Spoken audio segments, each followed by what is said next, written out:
बोला बोला देवघर वाले बाबा की।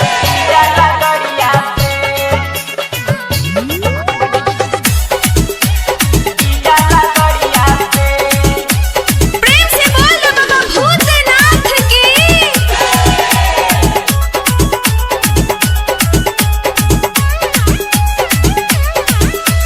सुना सजनवा मना कहनवा किंदा न गेरुआ सड़िया जाके न बादा बजरिया से।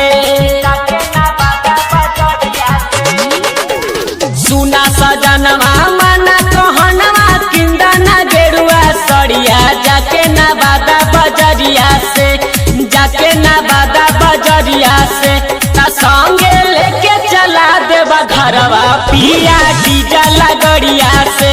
ता संगे लेके चला देवा घरवा पिया डीजा लगड़िया से। डमरू वाले बाबा की।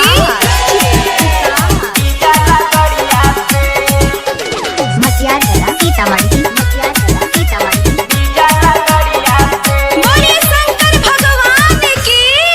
जिला नवादा से जाले सब कावरिया भर सावन पावन लागे बैजू के नगरिया। ए जी चली ना। जिला नवादा से जाले सब कावरिया भर सावन पावन लागे बैजू के नगरिया। सुल्तानगंज से भरी के जलवा चली ना भोला नगरवा पार करी सुइया पहड़िया से।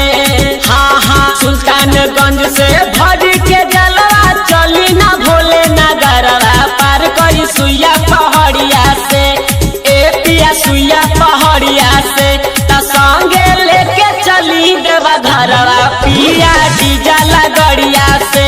ता संगे लेके चली देवा घरवा पिया डीजा लगड़िया से। बोला बोला बाबा गरीबनाथ की।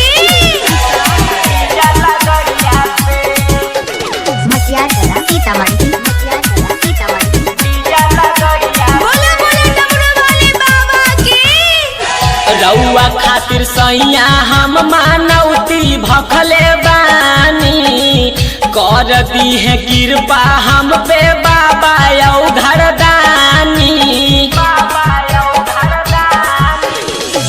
रउआ खातिर सैया हम मानौती भखले बानी कर दी है कृपा हम पे बाबा